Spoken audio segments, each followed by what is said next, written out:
Hello and welcome. My name is Neil Dilworth, and we're just going to be going over the brief overview of the core back tool, just more of an introduction into using the tool, and we'll get right into it. So, in terms of core neck and back tools, these are developed to help assist with assessing both neck and back pain, specifically for the back. We're going to go over background differentials for lumbar back pain and do an individual case just so you can get an idea of how to use the tool. On the website there is essentially a list of resources, and there's a link for the core back tool through the CFPC website, and that allows you to use the tool with that case to get used to it. So we want to be able to describe how to use this back tool. We want to be aware of the red flags when it's assessing the lower back, and also so that you know as a result of the assessment using the tool, but for clinical practice, that there are some simple treatment options available as part of the tool. So why do we have a tool for assessing these areas, like specifically for a lumbar back? So, if you think back to your anatomy, your basic bony anatomy doesn't really give us the whole picture, and as soon as we start adding on layers, we're adding on layers of complexity. So, whenever you see that kind of bony anatomy on the left of the screen, you've got to keep in mind that although that looks like it's floating, each facet joint is essentially encapsulated. All the processes are attached by ligaments, the vertebral bodies with their discs in between, and the ligamentous structures that go around the vertebral bodies, followed by your musculotendinous attachments, and the vasculature, as well as the neural and lymphatic anatomy that goes along with it. So it can get very complex very quickly, not to mention some of the intra-abdominal organs that can also refer to low back, such as kidneys and other vasculations, such as like aortic aneurysms. So when we take a look, this is not fully exhaustive, but just it gives us essentially a very decent idea of how many different pathologies can involve the lower back. This is from one of the differential guides that we developed for the website for both clinicians and residents interested in learning more about musculoskeletal health and sports medicine. You can access that differential guide, which we try and update at least twice a year. And you can see here that when we break it down into categories, we have fractures on the left, we have some conditions of the spine that are non-fracture related, involving bony or ligamentous injuries, and then mainly mechanical low back pain under lumbar spine, and muscle tennis, just some of the muscles that would typically be involved in lumbar quote-unquote strains, and then some other rare but important conditions to be aware of, such as inflammatory arthritis, metastatic bone disease, and things like infections or internal abscesses. And this is kind of why the core back tool is very helpful, because even if you don't know all these conditions, it can help essentially identify whether or not you need to look further into something like, for example, a epidural abscess based on the assessment using the tool, even though that's something you may have never seen before. This is a table breakdown. This is a great article from the American Family Physician in 2018. And when we specifically talk about mechanical low back pain, this is absolutely the outright majority of back pain that you're going to end up seeing. It breaks down into what these mechanical back pains are due to. So the majority, 70%, are due to what they refer to as lumbosacral muscle strains and sprains. They'll essentially have normal to almost normal MRI imaging. That being said, the patients will still have a significant amount of pain. 10% were due to essentially lumbar spondylosis, and we'll talk about different spondy type diagnosis, but spondylosis, LOSIS, just refers to any kind of degenerative or arthritic process of the lumbar spine. Disc herniations accounted for about 5 to 10% of the mechanical low back pains. Spondylolysis, so this is the lysis, this is a breakdown of the pars interarticularis.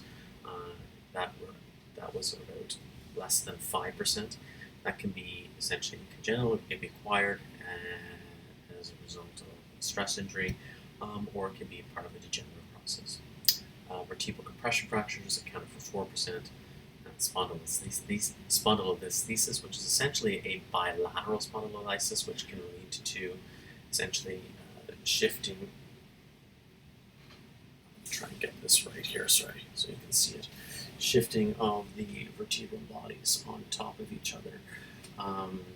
And that's about 3 to 4%, and then finally spinal stenosis accounted for about 3%. So the take-home message here is the majority of these conditions do not require any kind of essentially surgical or drastic intervention or any kind of invasive intervention. So 80% in terms of lumbosacral muscle sprains and lumbar spondylosis, those are essentially can be treated with active therapy and getting patients to return to activity. So case number 1, this is something you probably commonly see in a primary care perspective as well as in an emergency department. A 42-year-old woman that comes in with back-dominant low back pain. And she has a history of similar episodes in the past, and she notes that it's worse with sitting and bending, and she works as an IT consultant. So if you want to bring up the core back tool, you can now start going through in terms of some other questions that you might want to ask this patient in terms of determining that where in terms of this differential, is there anything concerning given this history? And so when you use the back tool, there's some basics. There's essentially a history component, examination component, and then there's a management component with mentioned with respect to whether or not referrals and imaging are required. So for this case, when we're talking about low back, the very first important determination for low back pain, and when we're talking about mechanical pain, is whether or not it's back or buttock dominant versus leg dominant. And so sometimes that can be the hardest question because some patients will say it's both. But it's very important to get them to pin it down in terms of what's actually worse for them. Typically with the combined ones, if you get them to essentially narrow it down, typically they'll have some pain into the leg, but they will talk about the back being worse, whereas the leg and back, they may have some mild low back pain, but the leg pain is really worse, and it's typically will be constant in those situations. That's the next question, is about intermittent or constant. That gives us an idea of, in terms of from a mechanical feature, is it when you get into certain positions that's causing it versus something like a radiculopathy where you're going to have essentially a constant pain into the leg that will last for weeks to months. Then we're going to ask about any kind of provoking movements. So specifically, is it worse with bending and sitting versus is it worse with standing and walking? We want to ask questions about function in terms of how it is essentially limited them or affecting their daily activities. And that's important to get an idea in terms of how it's affecting their lives, and allows the patient to essentially describe to you its significant effect that it's having. The next question is very important, and this is kind of a combination of asking about neurological symptoms as well as coinus symptoms. So the neurological symptoms are very important. So like motor weakness, that's not something that patients necessarily answer a question about, but when you're asking them, have you noticed any weakness? Have you noticed any problems with essentially walking? So they may notice essentially tripping or stumbling, problems with coordination. These are things that the patient, unless you don't ask that specifically, may not elicit because they're not entirely familiar with it. But when you bring that up specifically, then they start thinking about, if somebody had like an L4-5 or L5S1 weakness, that they were essentially noticing that their foot's kind of dragging behind them, where they're having to lift their leg up a little bit higher the longer they walk. The caudal blindness symptoms are very important to ask about. So that is essentially a loss of control of bowel, so bowel incontinence, urinary retention or overflow incontinence, and then essentially saddle anesthesia, so numbness or tingling in the groin, and loss of sensation around the knees. Trauma history, so in the core back tool, this is actually in the red flag section, but this should be an important part of the initial history. Is when did this back pain start, and was there any kind of history of trauma? So were you in a motor vehicle accident? Did you have a fall? Were you hit? It was very important, because that's going to essentially, when we go back to your differential, that's going to take us into, are we concerned about fracture type history. Finally, the inflammatory question, so this is asking patients, generally speaking, less than 60, about morning stiffness, pain waking up at night from sleep intermittently, family history of any kind of inflammatory conditions. Red flags, so those neurological symptoms that are diffuse, so diffuse weakness, bilateral would be very concerning. Progressive, so initially it wasn't too bad, but over the last few months I think I can barely stand on a particular leg, or I can't go upstairs. And then obviously the caudal blindness symptoms. A history of fever, IV drug use, immunosuppression, that's going to give you essentially a red flag, because it increases the risk of infections like an epidural abscess. History of trauma or osteoporosis, so once again thinking about fractures or compression fractures. And then the history of any kind of B symptoms, so weight loss, night sweats, unexpected night pain, history of cancer, and finally that positive inflammatory history. These are things that will essentially take you out of the core back tool and lead you to either further investigations or referrals. Yellow flags, these are important. For the most part, primary care physicians are very comfortable dealing with this. I don't see too much of an issue in practice with identifying these, but they are very important in identifying in terms of a risk of chronicity for the patient. So typical behaviors that go along with that will be fear avoidance, so not doing activity for the fear that something terrible is going to happen to the back or spine or to the nerves, the belief that it's very disabling, and they may in fact have some withdrawing, so withdrawing from social and physical activity as a result. And then this expectation that some kind of passive treatment or injection is going to make a huge difference. These are all concerning features and increase the patient's risk of having chronic low back pain. On examination, I've added in bold and italics a couple things that are not included on the core back tool, but generally speaking, from a back examination from an MSK perspective, you're really looking at the patient's ability to flex the lumbar spine, so standing up and bending forward, okay, and then standing up and arching back from an extension perspective. I also recommend taking a look at the alignment from a scoliosis perspective, as well as an AP perspective. So if you see any kind of step deformity when pressing the spinous processes, that could lead you to essentially a diagnosis of a spondylolisthesis. The next one is a slump test, which is not really in there. It's important from both a flexion test of the lumbar spine. You have the patient sitting up on the edge of the bed, and when they're sitting up, you essentially have them lean forward and arching,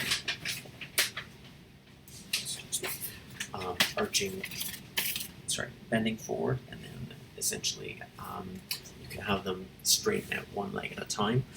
That's a very helpful test. It both allows you to elicit a flexion type of back pain, getting them to arch back then on the bed in terms of putting their hands behind them will often alleviate flexion type low back pains.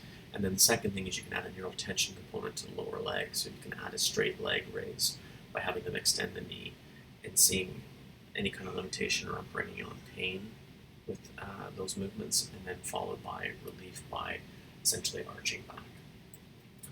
Neurological examination, So taking a look at the gait, these are taking a look for any kind of deficits. So heel and toe walking, so testing L4-5, heel walking, and then L5-S1 with the toe walking. A couple other things, so Trendelenburg, standing on one leg, looking for that any kind of loss of glute med strength as a result of decreased innervation, quad strength, extensor hallucis longus of perineals. The quad EHL perineals can all be done sitting down, whereas the Trendelenburg heel and toe walking can be done standing up. For the larger muscles, like so for example, Trendelenburg or heel walking or toe walking, it's important to note that sometimes initially those can be normal, but there's an element called neural fatigue, whereas if you have them continue that exam on for 15 to 20 seconds or even 30 seconds, you may start to notice a deficit.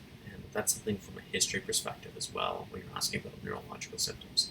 Asking patients that if they're walking for longer periods of time, do they notice increased difficulty with essentially either coordination or stumbling as they walk further. Making sure you rule out any kind of upper motor neuron by doing a Lipinski test, and then checking the reflexes, and the straight leg raise where the patient's lying supine on the bed and elevating the leg to see if that brings on particular symptoms.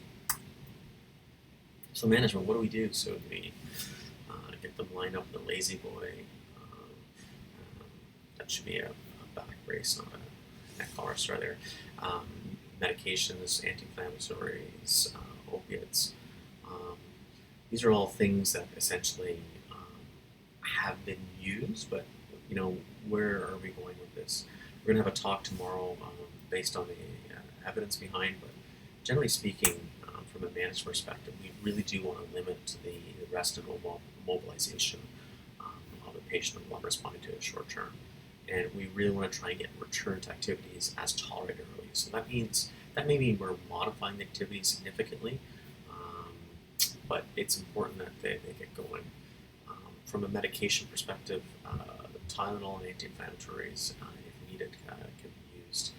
If there's an associated nerve pain, so like with the radiculopathy, we're getting the more leg-dominant pain, then we can consider the tricyclics, anticonvulsants, SNRI or short course corticosteroids. Once again, I put this in bold and italics. It's not really mentioned in the core back tool, but that's something that we can consider. If on an opiate risk screening tool they are low risk, you may consider using opiates for short term. Generally speaking, for the majority of patients in the emergency department and from an MSK or care practice, we don't typically use opiates. And then most importantly, active therapy as opposed to passive treatment. So getting the patients to understand what are the comfortable positions they can be in and what kind of things they can do versus all the things that they shouldn't be doing. And then just to focus in, so the majority of mechanical back pain will be a pattern 1, which is flexion type. So this is something we'll be recommending a McKenzie extension, where essentially the patient will be lying prone and going up and doing a sloppy push-up, as indicated by this woman here. Walking for these flexion type low back pains is very helpful. Even if it's essentially limited amounts, the more they're doing is going to be more helpful. We want to reduce the sitting when somebody has a flexion type low back pain, and modify the sitting so it's not something else that's not talked about in the low core back tool. In the core back tool, but using a lumbar support and leaning back in the chair is a lot easier for the patient than trying to either sit upright or leaning forward into a position that's likely to irritate. And then in terms of physical activity, so upright activities are going to be okay. Certain things that we want to avoid are things like deadlifts that put a lot of essentially increased pressure on the L5, S1, L4, L5, repetitive bending, heavy lifting, lunges with weights. Those are kind of things that we want to essentially hold off until the back is feeling better. These are just some of the references there today. And thank you very much. Looking forward to seeing everyone tomorrow.